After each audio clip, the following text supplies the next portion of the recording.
Guitar Collector Guy presents Replacing and Understanding Most Fender Tuners. There are two major types of tuners if you're looking to replace your tuners on your guitar, your Fender guitar. There is the modern 10mm 2-pen tuner, and then there's the vintage 8.7mm tuner.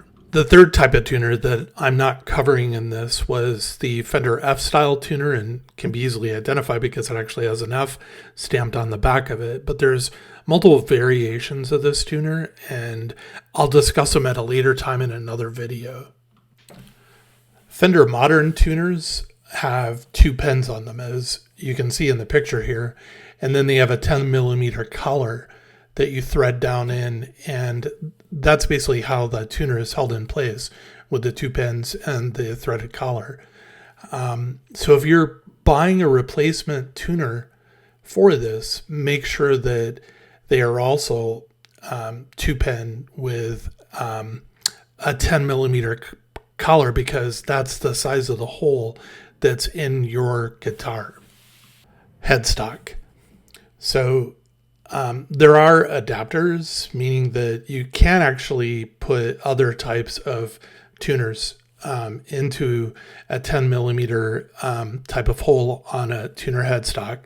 There are adapter collars that allow you to put the vintage tuners on. Most of the time, if you're replacing the modern 10mm 2-pen tuners, you're probably replacing them with some form of locking tuner. There is a Fender branded, which is actually made by I believe Shaler, and then rebranded as Fender, but there's also Spurzl and Shaler and all different types of manufacturers that actually do make drop-in 2-pen with the 10mm collar replacement. So you don't actually have to do any modification to the headstock of your guitar to replace out the stock non-locking tuners that come with your guitar. You can also find now Fender and aftermarket tuners that look like the vintage tuners. They don't have screws that connect the tuner to the back of the headstock. They do have 10mm collars that fit down in, but from the back, when you look at it, it looks like a vintage style tuner. And then from the front, one of the things I like about them is it has the slotted tuner head, which to me is as good as using a locking tuner when you're replacing your strings. So next, we're talking about the Fender vintage 8.7mm tuners. These are common from the 50s all the way up until about the mid 60s. And you're starting to see a lot of the reissue guitars that are coming out, AVRI and the American Vintage 2 and so on, that will have these period accurate tuners installed. They have, in the headstock, there's an 8.7mm hole. So your 10mm tuners won't fit through those without modification. I don't know why you'd want to do that anyways.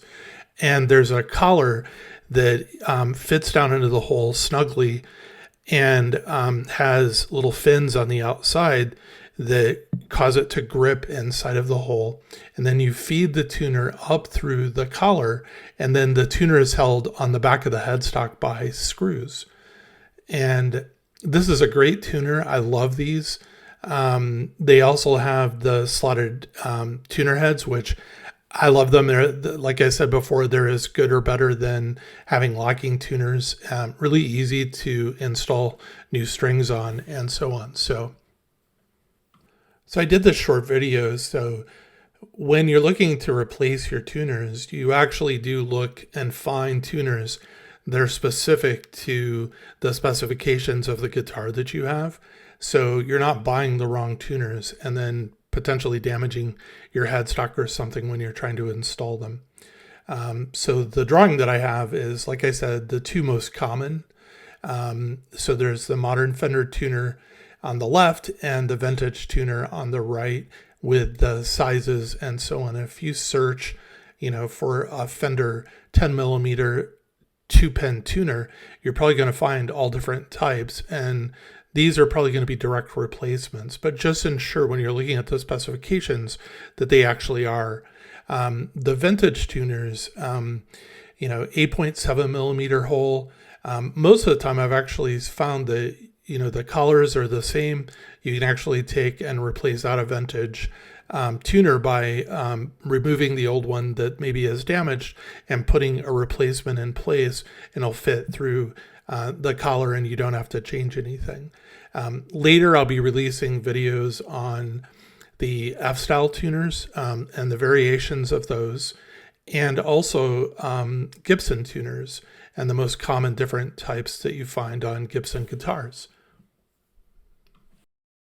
Thank you for watching Guitar Collector Guy. Really appreciate you being here. Hope you come back and watch more. If you like this video, click like, subscribe, and notify.